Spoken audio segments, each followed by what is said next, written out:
This video is sponsored by Rise of Gunpla. Get a 5% discount if you use my code Nico Suratos.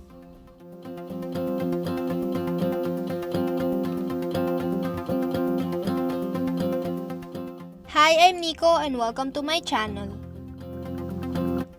So for today's video, we're going to try out the HIRO Paints for airbrushing. HIRO Paints makes a lot of different paint range, but today we're taking a look at their highly pigmented water-based hobby paints. These are made for brush painting, so the consistency is a bit thick for airbrushing, but we're going to make it work.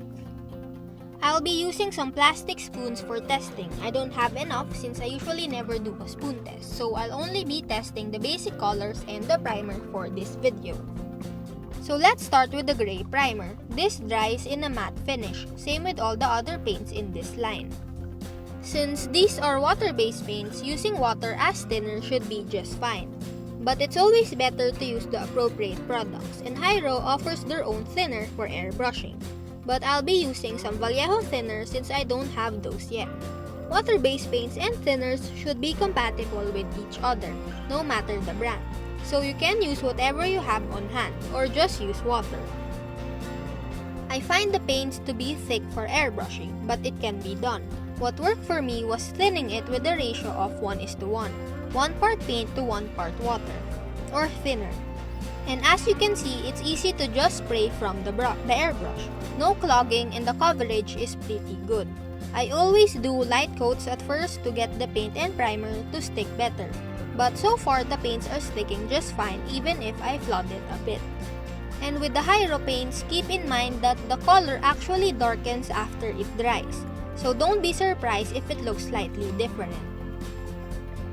And since we're spraying over gray primer, the colors will generally be darker than what you see on the bottle. I'm too lazy to show you guys that the paints look over a black and white primer. So if I ever do that, it will be on another video. These paints are said to be highly pigmented. Now, I don't know a lot about the chemistry behind paints, but I do think it's true. The colors are very opaque, even the yellows and reds are more opaque compared to other brands, and the colors are all very vibrant. The paints go on smoothly and cover well at most pressures, but I had better results at 20 to 30 psi. The colors, especially when sprayed over a white primer, is accurate with what you see on the bottle. So tip drying is a common issue with acrylic paints, especially if you don't know what you're doing. For HIRO paints, as long as you thin it for airbrushing, you shouldn't encounter any tip drying. Of course, I have to test this out some more, but so far I haven't encountered any issues. I do have to say that it's ideal to wear a respirator or gas mask when airbrushing, because even though these are water-based acrylics, I find that there's a bit of a smell. Of course, it's nothing compared to lacquer paints. It's just better to be safe than sorry.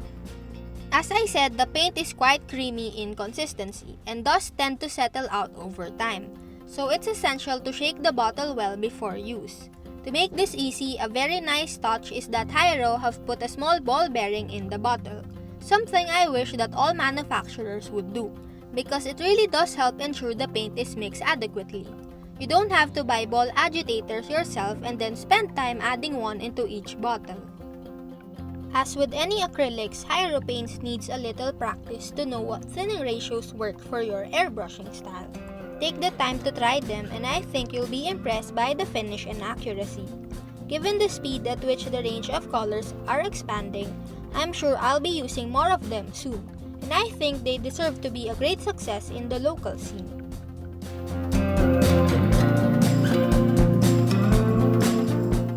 And that's about it for today's video. Let me know what you think of HIRO paints in the comments below.